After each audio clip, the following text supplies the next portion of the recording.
الحمد لله رب العالمين والعاقبة للمتقين ولا عدوان إلا على الظالمين والصلاة والسلام على من لا نبي بعد نبينا محمد صلى الله عليه وسلم وعلى آله وصحابته والتابعين لهم بإحسان إلى يوم الدين. Toutes les louanges appartiennent à Allah subhanahu wa ta'ala, Allah qui a promis le paradis aux pieux. Allah déclare qu'il n'a pas d'ennemis sauf ceux-là qui ont été injustes envers eux-mêmes. Le salut d'Allah sur le prophète Mohammed sallallahu alayhi wa sallam, sur sa famille et ses nobles compagnons, ceux qui ont suivi, ceux qui suivent et ceux qui suivront la droiture jusqu'au jour dernier.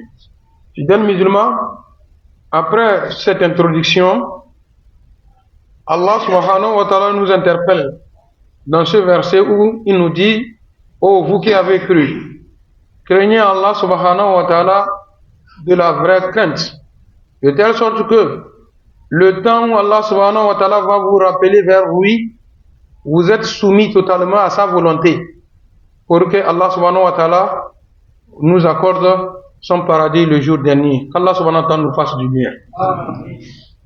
Et après ça, fidèles musulmans, mes frères, l'islam. En tant que musulmans, nous devons remercier Allah. Ce n'est pas de notre connaissance ou bien notre effort. Allah subhanahu wa ta'ala nous a choisis et il nous a fait don de cette religion. Nous sommes musulmans aujourd'hui. Nous devons remerciement à Allah subhanahu wa ta'ala. Et je vous rappelle que l'islam n'est pas une contrainte, comme beaucoup d'entre nous le pensent. Parce que l'islam, elle a des limites, elle a des lois, elle a des recommandations. À cause de ces lois et ces recommandations, etc., bon nombre d'entre nous voient que l'islam est trop compliqué, l'islam c'est dur, l'islam c'est quoi? L'islam est venu réorganiser la société après le départ de Jésus, 600 ans après, le monde était devenu autre chose.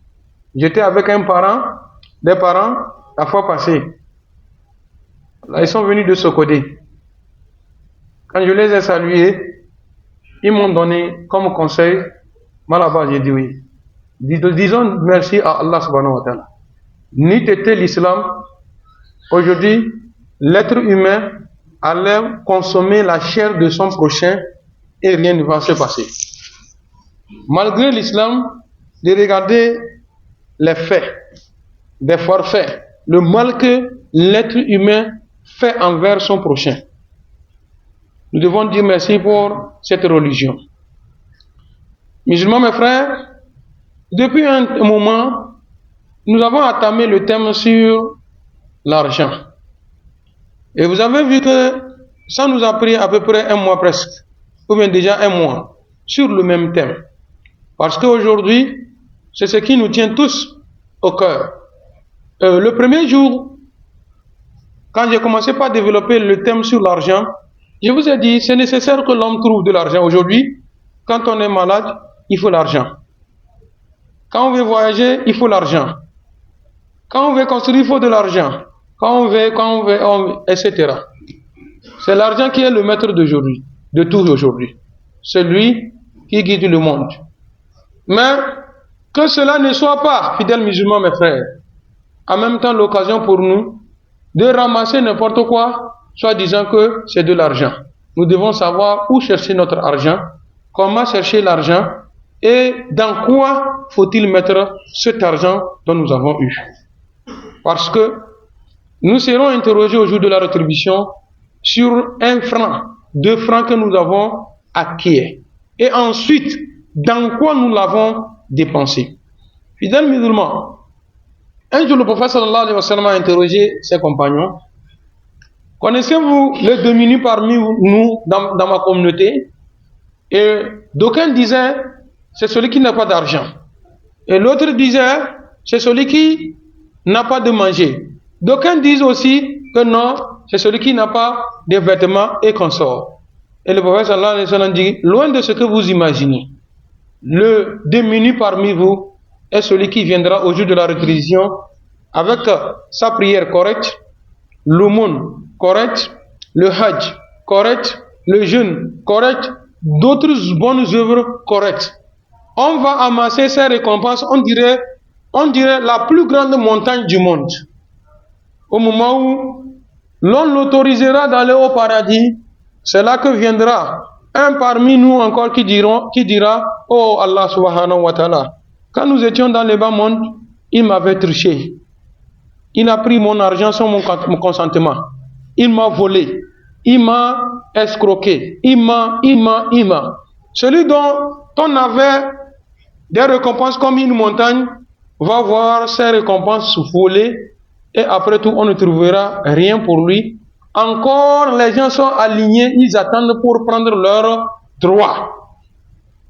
Et désormais, ceux-là qui n'auront pas leurs droits dans sa main, on prendra leur péché et verser sur lui. Et ceux-là vont aller au paradis et au finish, on les guide dans le feu de l'enfer. Qu'Allah subhanahu wa ta'ala nous éloigne du feu de l'enfer. Et dans le musulman, c'est pour cette raison ici aujourd'hui, Allah subhanahu wa ta'ala dans la sourate 5 nous interpelle. Ya ayyuhal ladhina amanu, vous qui avez cru. C'est pas n'importe qui Dieu parle. Il dit vous qui avez cru, musulmans, croyants. Innamal khamr.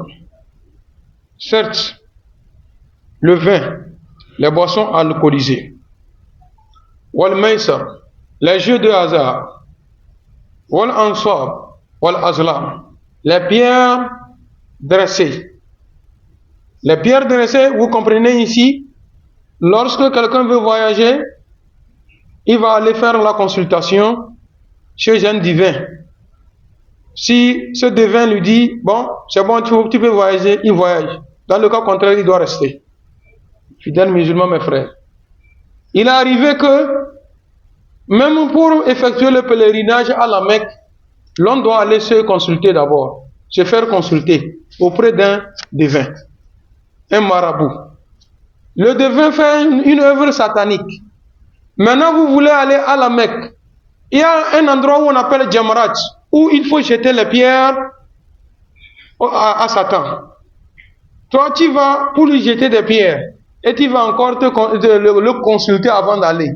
Qui parmi nous va accepter qu'on lui jette des pierres? Donc, c'est ce que les gens font chaque jour que Dieu fait.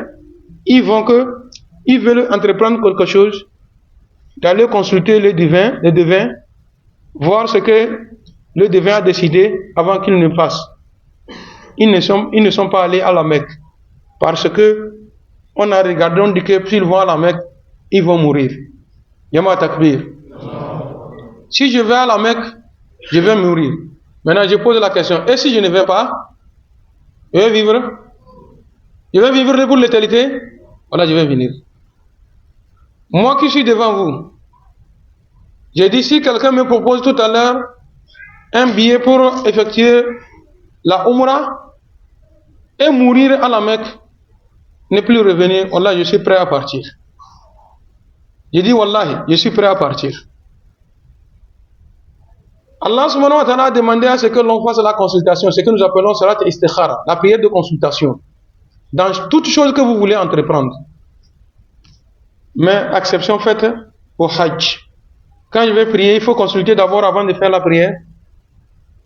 Quand je vais aller jeûner, il faut consulter pour voir si je jeûne c'est bon ou bien c'est pas bon. Quand je vais effectuer le pèlerinage, c'est bon de vous regarder si le pèlerinage c'est bon pour moi ou bien c'est pas pour moi, bon pour moi. L'année surpassée, c'est l'année de notre Hajj. Il y avait une femme de Bafilo. Elle était malade. Elle avait des moyens pour effectuer le pèlerinage.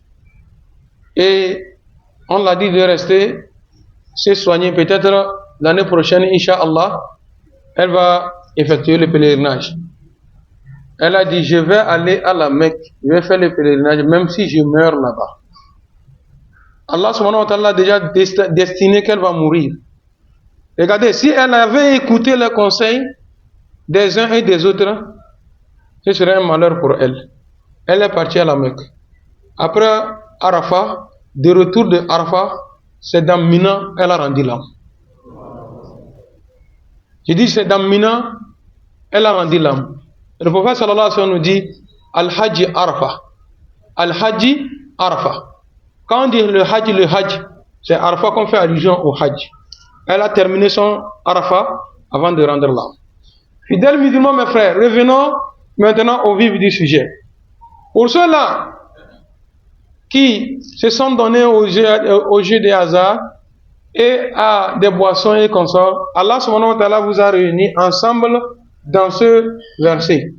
Il nous dit que Innama yuridu shaitan, d'abord avant d'arriver là-bas, il dit que tout ce que j'ai cité, les jeux de hasard, la boisson, les pierres dressées, consultation des devins et consorts, il dit que Rijis, c'est une souillure, min amani shaitan. Ici il a appelé abomination. Donc ce n'est même pas un péché. Parce que quand on dit péché, donc c'est ce qui est proche de... Mais regardez, il dit que c'est une abomination. Rijis min amani shaitan. Fajitanibuhu, éloignez-vous. Éloignez-vous de ce dont moi, Allah subhanahu wa ta'ala, je vous ai interdit. Par ça, vous serez les bienheureux. Mais malheureusement, si vous vous entêtez, vous allez voir ce que moi, Allah subhanahu wa ta'ala, je vous ai préparé. Et non, shaitan, ce que Satan veut de vous, Satan veut s'aimer entre vous l'inimité, la colère, entre vous et la haine. Vous n'allez pas vous comprendre. Toute personne qui a pris la boisson, est-ce qu'il tient encore, il a la conscience encore tranquille? Non. Wallahi, je vous ai dit non.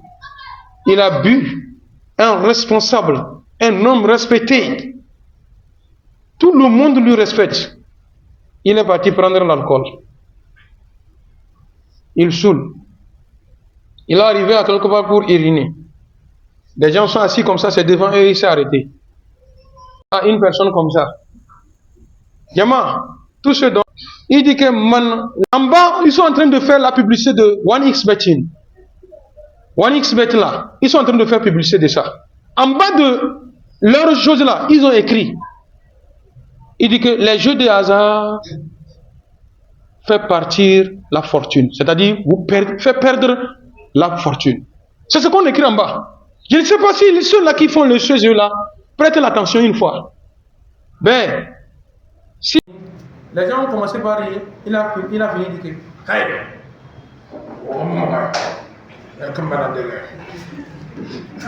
vous riez quoi? Vous êtes con? Si c'est pas l'alcool qui va faire à une personne comme ça. Yama, tout ce dont Allah subhanahu wa ta'ala nous interdit, Wallah, c'est pour du bien. Écoutez la disque du prophète sallallahu alayhi wa sallam. Le prophète sallallahu alayhi wa sallam nous dit qu'un jour, il est là quand l'ange est venu les souffler dans son âme en lui disant que tout ce qui est pour nous ne va pas nous échapper. La richesse. N'importe où tu te trouves, ça viendra te trouver. Donc sur ce, ne vous précipitez pas à la recherche de votre richesse. Allez-y doucement. Allah subhanahu wa ta'ala sait où vous vous trouvez et quand le temps vient, Allah subhanahu wa ta'ala va vous donner. Il nous rappelle que voilà, une bonne richesse que Allah subhanahu wa ta'ala veut accorder à un être humain ne se trouve pas dans l'illicite. Ça ne se trouve pas dans l'illicite. C'est ce que le français dit, un bien mal acquis ne profite jamais. Un bien mal acquis ne profite jamais. Parlant des jeux de hasard, fidèles musulmans, mes frères, regardez ce qui fait peur dans ça là. Il dit que man la'iba nardashir faka'annama sabara yadahu fi lahmi al-khinzir wa dami. Ceux-là qui font les jeux de hasard, ils sont comparés auprès d'Allah subhanahu wa ta'ala comme celui-là qui a pris ses mains, introduire dans la viande du porc et du sang du porc et enlever maintenant et suer sur sa tête. Pour ceux-là qui font des jeux de hasard, les gens pensent que la solution se trouve là-bas. Wallah, la solution ne se trouve pas là-bas. On n'a pas fait ces kiosques de loterie pour aider la population. Plutôt pour nous appauvrir davantage. Celui qui joue au loto, c'est quelqu'un qui est toujours espérant. Il garde toujours l'espoir. Il a gagné, il s'inquiète. C'est-à-dire il regrette. Il n'a pas gagné, il regrette. Il va regretter toute sa vie. Fidèles musulmans, mes frères. Quand on fait le tirage au sort, les tirages de la loterie. Vous avez vu, ils ont donné les noms à ces loteries-là. Loto diamant, loto bench, loto. Et chaque jour que Dieu fait, on vous change les choses. Des gens croient que c'est de la paquet.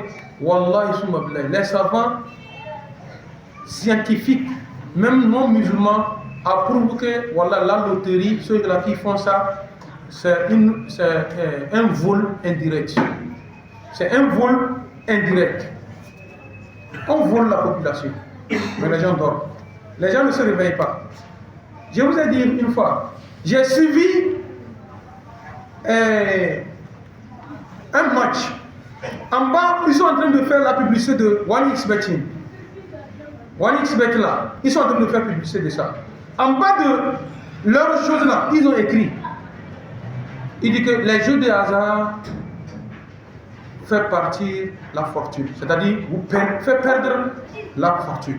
C'est ce qu'on écrit en bas. Je ne sais pas si ceux-là qui font le jeu là, prêtez l'attention une fois. Ben, si quelqu'un a gagné, vous dites que, oh, ce que maman dit là, on connaît quelqu'un qui a gagné. J'ai dit, hein, attendez la fin. Ce n'est pas un souhait, mais j'ai dit, bien, attendez la fin. Je crois que lui et là, ils sont bêtes. Pour prendre beaucoup d'argent, déposer, vous donner comme vous le voulez, vous allez gagner n'importe comment. Le maire à 56, ça va combien de personnes? La population totale, ça fait 8 millions environ. Les 8 millions, si nous tous nous jouons à ce jeu de hasard, nous allons tous gagner. Wallah, ils n'allons pas gagner. Et écoutez bien. Frères musulmans, mes frères. Wallah, c'est 5 numéros qui gagnent. Même si c'est les 8 millions de personnes qui ont gagné et qui ont joué. Et nous tous, nous n'allons pas jouer le même numéro. Le restant de l'argent, c'est où? C'est parti. C'est parti. Vous connaissez, sans que vous mentir, vous connaissez des personnes que vous avez vu grandir un jour. Vous les avez vus. Ils étaient des autorités, des grandes personnes qui avaient de l'argent, qui tiennent des postes meilleurs. Mais ils sont restés comme ça jusqu'à maintenant, ils sont à la retraite. Ils n'ont même pas pu faire une petite réalisation. Parce qu'il a toujours gardé l'espoir qu'un jour je vais gagner dans la loterie. Je vais gagner gros. Jusqu'à aujourd'hui même, ça ne va pas. Donc, ce qui fait peur dedans est que avant la loterie, on pensait que c'est les hommes seulement qui jouent. Mais aujourd'hui, où nous sommes arrivés, même nos femmes, si nous ne prêtons pas attention, vos femmes jouent à la loterie. Faites beaucoup attention. Vos femmes jouent à la loterie. La manière dont vous avez vu cela écrit sur les boîtes de tabac, dans la cigarette, nuit gravement à la santé. C'est comme ça aussi, tout ce qui nuit à la santé ou bien à la richesse d'une personne, voilà, on écrit toujours pour vous avertir. On écrit tout cela pour vous avertir. Mais les gens dorment, les gens ne sont pas conscients. Les musulmans, vous ne pas trop abuser de votre temps. Ici, là, c'est ici que je vais m'arrêter pour ce sermon. Allah subhanahu wa ta'ala, quand il a fini de nous rappeler de cela, il nous dit que Fahal antum muntahun. Vous avez écouté aujourd'hui. Avant, on ne savait pas, on jouait. Mais maintenant, regardez dans la sourate 5, Allah subhanahu wa ta'ala te pose la question. Fahal antum muntahun. Est-ce que vous allez arrêter? Est-ce que vous allez arrêter la boisson, les jeux de hasard? Arrêtez. Arrêtez. Wallah, ça nuit à notre société. Il y a l'avenir qui arrive, mes frères. Il y a l'avenir devant. Regardez, notre cher pays, le Togo. Gardons l'espoir. Pour ne pas jurer, je vais vous dire que ça ne va pas rester éternellement comme ça. Les choses vont commencer par se changer. Au moment où tout est déjà bon, vous n'êtes plus normal. L'alcool vous a déjà emporté. Vous voyez des gens aujourd'hui, des hommes qui sont enceintes. Vous voyez des gens, en moment on appelle ça takunjong. Qu'est-ce qu'on appelle takunjong? Takunjong là c'est ici, les joues là. Jong là ça veut dire que c'est déjà plié. Maintenant l'alcool ne prend plus le nom de takunjong, On appelle ça c'est une paix. C'est-à-dire c'est la mort qui va me séparer de l'alcool. Wallah, ça nuit à la société. Aujourd'hui, les jeunes garçons ont même des chewing-gums. Il y a des drogues dedans. Chewing-gum, il mange, c'est drogué. Mais vous ne pouvez pas savoir. Tu le vois, il est en train de manger chewing-gum. On achète de l'alcool, on verse dans pure water. Tu le vois, il tient pure water comme ça, il boit. Toi, tu crois que c'est l'eau qu'il boit. Lui, c'est ce qu'il est en train de boire là-bas. Vous savez ce que ça va nous donner? Nous ne sommes pas nombreux, fidèles musulmans. Wallah, nous devons faire attention. Fidèles musulmans, nous devons faire attention. Vous voyez, ça vous fait rire un peu. C'est-à-dire, nous sommes en train de toucher la réalité au bout des doigts comme ça. C'est la raison pour laquelle ça il tombe. C'est ce qui se passe dans notre société. Qu'Allah subhanahu wa ta'ala guide notre peuple. Qu'Allah subhanahu wa ta'ala guide nos parents. Que le Tout-Puissant nous guide aussi. Ceux-là qui sont déjà embourbés dedans, Allah subhanahu wa ta'ala n'a qu'à les sauver. Qu'Allah subhanahu wa ta'ala les sauve. Ceux-là qui ne sont pas encore dedans, que le Tout-Puissant les éloigne de ça. Qu'Allah subhanahu wa ta'ala les éloigne de ça. Nous avons des enfants qui sont en train de grandir, que le Tout-Puissant guide leur pas. Qu'Allah subhanahu wa ta'ala fasse de ces enfants de meilleurs enfants. Nous avons des parents qui ont demandé des prières. Allah subhanahu wa ta'ala exauce leurs prières. Il y a des gens qui sont là, un litige du terrain. Qu'Allah subhanahu wa ta'ala donne une solution à ça. Qu'Allah subhanahu wa ta'ala donne des solutions à des choses comme ça. Ça leur donne une bonne solution. Ça facilite la tâche pour eux. Nous avons aussi d'autres parents qui ont demandé des prières. Qu'Allah subhanahu wa ta'ala exauce leurs prières. Qu'Allah subhanahu wa ta'ala exauce leurs prières. Exauce leurs prières. Ici, présent, nous avons des gens qui ont des vœux intérieurement. Qu'Allah subhanahu wa ta'ala exauce nos meilleurs vœux. Qu'Allah subhanahu wa ta'ala exauce nos meilleurs vœux. Qu'Allah subhanahu wa ta'ala exauce nos meilleurs vœux. Nous prions Allah subhanahu wa ta'ala pour nos fonctionnaires public, que le Tout-Puissant mette la bénédiction. Que le Tout-Puissant vous accorde de meilleures promotions dans vos activités. Ceux-là qui sont dans les sociétés privées, que le Tout-Puissant vous accorde de meilleures promotions également. Et ceux-là qui sont particuliers, que le Tout-Puissant mette la barca. Nos commerçants. Toute personne qui veut de ce pays du mal, que le Tout-Puissant renverse la vapeur sur lui. Allah subhanahu wa ta'ala renverse la vapeur sur lui. Que le Tout-Puissant renverse la vapeur sur lui. Dieu a fait son miracle, on nous a apporté, Dieu nous a amené un gouverneur dans la région des Safars. Allah subhanahu wa ta'ala fasse que nous bénéficions de ces biens aussi, qu'il bénéficie de notre bien. Allah subhanahu wa ta'ala les garde ici bien aussi, qu'il lui protège matin et soir. Ce qui viendra comme mal, que le Tout-Puissant les loin. Que le Tout-Puissant les loin. Nous sommes comme ça, chacun a sa chance, chacun a sa tête. Que le Tout-Puissant fasse qu'il est venu avec de bonnes choses. Qu'Allah subhanahu wa ta'ala fasse qu'il est venu avec de bonnes choses. Qu'il profite du bien de nous, que nous profitons de son bien aussi. Que le Tout-Puissant nous éloigne de ce qui est mauvais. Wa sallallahu ala sayyidina Muhammad wa sallam ala alihi wa sahbihi khayr wa sallam tasliman kathira. Allahumma salli ala Muhammad wa ala ali Muhammad. Salli ala Ibrahim wa ala ali Ibrahim. Ala Muhammad wa ala ali Muhammad. Barik ala Ibrahim wa ala ali Ibrahim. Innaka Hamidum Majid. ربك رب العزة عما يصفون وسلام على المرسلين والحمد لله رب العالمين.